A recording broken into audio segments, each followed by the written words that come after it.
Un sein est principalement composé de tissus adipeux et de glandes mammaires. Les glandes mammaires s'écoulent dans le sinus galactophore qui assure la liaison avec le mamelon. Au cours de la grossesse, le volume des glandes mammaires augmente afin de s'adapter à la production de lait. Les glandes mammaires sont également le foyer de départ de la plupart des cancers du sein. Suite à une mastectomie ou à une résection chirurgicale de tissu mammaire, de nombreuses femmes choisissent de faire appel à la chirurgie de reconstruction mammaire pour des raisons psychologiques et physiques. Il est parfois nécessaire d'étirer la peau à l'emplacement de l'ablation du sein avant de procéder à une intervention chirurgicale de reconstruction. À cette fin, on insère sous la peau et le muscle thoracique un type d'implant dénommé expandeur cutané. Un expandeur est similaire à un ballonnet et il est lentement rempli d'une solution saline à des intervalles périodiques. Lorsque la peau est suffisamment étirée, une seconde intervention chirurgicale est réalisée pour retirer l'expandeur et le remplacer par un implant permanent. Toutefois, dans certaines conditions, l'expandeur peut être laissé à demeure. Un autre procédé courant de reconstruction mammaire implique l'utilisation de lambeaux de peau et de muscles sains provenant d'autres zones du corps. Un procédé consiste à utiliser de la peau prélevée au niveau du dos sur le muscle grand dorsal. Un autre procédé, constituant l'un des temps d'une reconstruction mammaire, consiste à transférer un lambeau de muscle grand droit de l'abdomen dans la zone mammaire. De nombreuses femmes optent aussi pour une reconstruction du mamelon et des implants mammaires, indépendamment de la forme de reconstruction mammaire qu'elles ont choisie.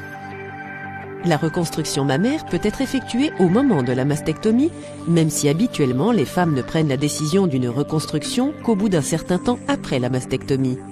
Il existe plusieurs complications possibles associées à cette procédure qui doivent faire l'objet d'un entretien avec un médecin avant une intervention chirurgicale.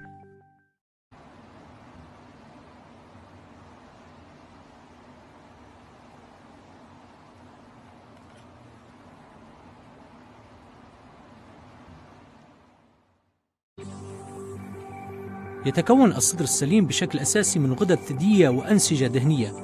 تصب الغدد الثديية في جيب اللبن الذي يربطها بالحلمة. أثناء الحمل تنتفخ الغدد الثديية حتى تتسع لإنتاج اللبن. ويذكر أن الغدد الثديية هي أيضا مكان بدء معظم سرطانات الثدي. إثر عملية استئصال الثدي أو الاستئصال الجراحي لنسيج الثدي، تقرر العديد من النساء إجراء جراحة تجميلية للثدي لأسباب جسدية ومعنوية. أحيانا يلزم شد البشرة حيث تمت إزالة الثدي قبل إمكانية حدوث جراحة تجميلية. يتم ذلك بإدخال نوع من النسيج اسمه الموسع في أسفل البشرة وعضلة الصدر. يشبه الموسع البالون ويتم ملئه ببطء بمحلول مالح على فواصل زمنية دورية.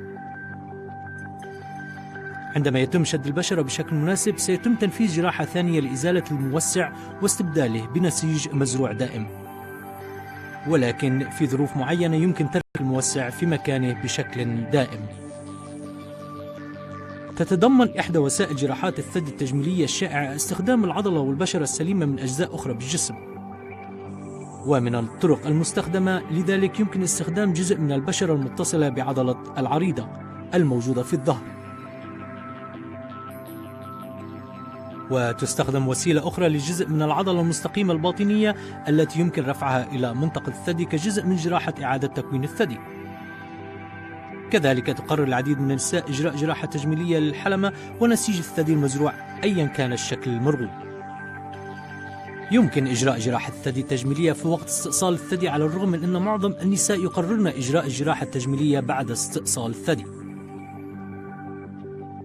وهناك العديد من المضاعفات المحتملة المرتبطة بهذه العملية التي ينبغي مناقشتها مع الطبيب قبل الجراحة.